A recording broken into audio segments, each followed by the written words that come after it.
నిన్న యాక్చువల్‌గా ఈ కన్నప్ప చరిత్ర, తర్వాత ఈ కన్నప్ప ఎప్పుడెప్పుడు సినిమాల్లో కొనింది, ఎప్పుడెప్పుడు పురాణాల్లో అంటే 12థ్ సెంచరీ నుంచి పిరియా పురాణం దగ్గర నుంచి ఎలా ఉంది ఇవన్నీ చెప్పుకున్నాం. ఈరోజు కన్నప్ప సినిమా రిలీజ్ అయింది. ఆహ్, రాను రాను బజ్ అయితే క్రియేట్ అయింది.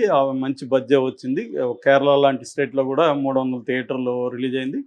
సో, ఈ నేపథ్యంలో ఈ సినిమా నేను చూసాను. ఈ సినిమా ఎలా ఉంది అనేది చెప్పుకుందాం. ముందుగా కాస్టింగ్‌కొస్తే విష్ణు ఉన్నాడు, ప్రభాస్, మోహన్ బాబు, మోహన్ లాల్, తర్వాత అక్షయ్ కుమారు, శరత్ కుమారు, కాజలు, ప్రీతి ముకుందన్, బ్రహ్మానందం, సప్తగిరి, బ్రహ్మాజీ ఇలా మంచి కాస్టింగ్ అయితే ఉంది.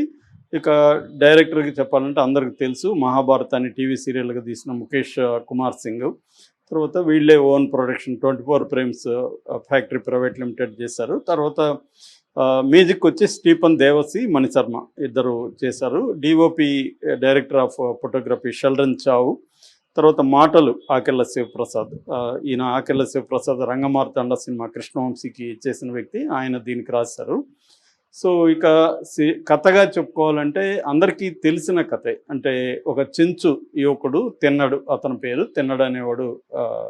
చెంచు యువకుడుగా ఉండి వేటగాడుగా ఉంటాడు. అతను ఆహ్, ఈ ఒక నాస్తికుడుగా ఉంటాడు. నాస్తికుడిగా ఉండి తర్వాత అక్కడున్న వాయులింగం కాళహస్తి దగ్గరలో జరిగిన కథ ఇది. వాయులింగం కోసం ఎట్లా అతను ఆహ్, బాధపడ్డాడు. తర్వాత శివుడి టెస్ట్ చేయడానికి ఇతను కళ్ళు టెస్ట్ చేయడానికి చేయడం, ఆ కళ్ళు తీసేయడానికి ట్రై చేయడం, ఆ నేపథ్యంలో జరిగిన కథ ఇది. ఎందుకంటే ఇది ఫోక్ టైలు. మామూలుగా ఫోక్ టైల్స్ జానపద గాథలు అనేవి 2 రకాలుగా ఉంటాయి. ఒకటి భక్తి గాథలు, 2 వీరగాథలు. సో, ఇది నిజానికి భక్తి గాథ. దీన్ని ఏం చేశారంటే వీరగాథగా చేసేసారు. అంటే ఒక వీరుడైన కన్నప్ప. మామూలుగా అయితే hunter Kannappa becomes warrior Kannappa. అంటే ఒక ట్రైబ్ కోసం ఒక వారియర్గా ఎలా మారాడు కన్నప్ప అనేది వీళ్ళు ఫిక్షనలైజ్ చేశారనమాట.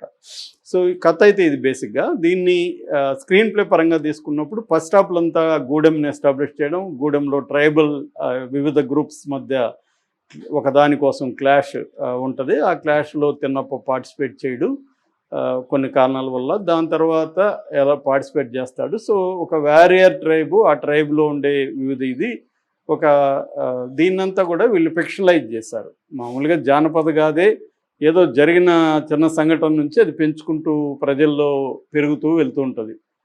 అయితే ఈ కన్నప్పది కూడా అలాంటిది. ఒక భక్తుడైన కన్నప్ప కథని భక్తితో దాన్ని పెంచుకుంటూ వెళ్ళారు. శివభక్తితో దాన్ని అనేక చోట్ల అది వెళ్ళింది కథ.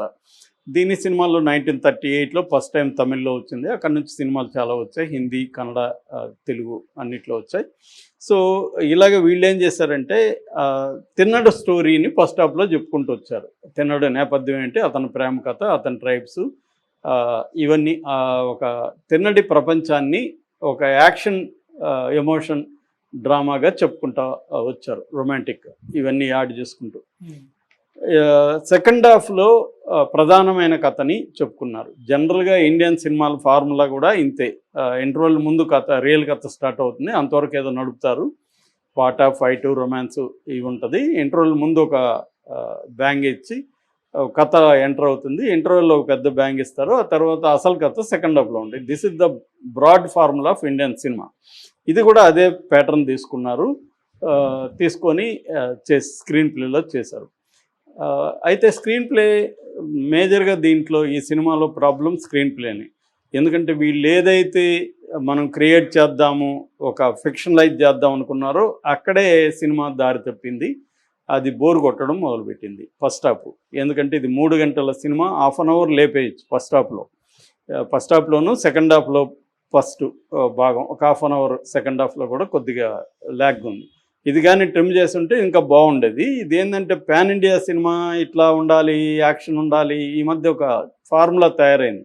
పాన్ ఇండియాలో అంటే మల్టిపుల్ స్టార్లు ఉండాలి, ఆ స్టార్లకి మళ్ళీ స్పేస్ ఉండాలి, యాక్షన్ ఉండాలి, వైలెన్స్ ఉండాలని. సో, దీంట్లో ఏంటంటే యాక్చువల్గా devotional film becomes devotional and యాక్షనల్.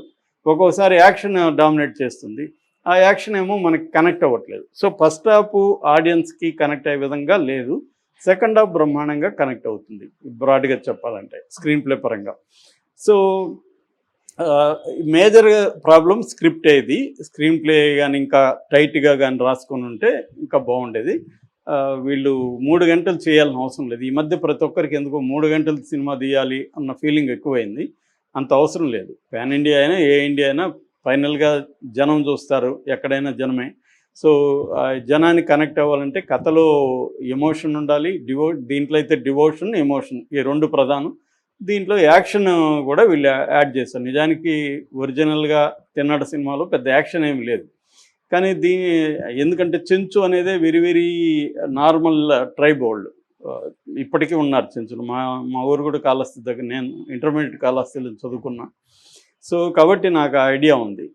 దాన్ని వీళ్ళు బిగ్ స్క్రీన్ మీద చేయొచ్చు. చేయకూడదని కాదు కానీ అది పట్టుపోయింది. ఎఫెక్ట్ అయితే రాలేదు. ప్రభాస్ ఎంటర్ అయినప్పటి నుంచి అసలు కథ మొదలవుతుంది. అంటే ఒక సీరియస్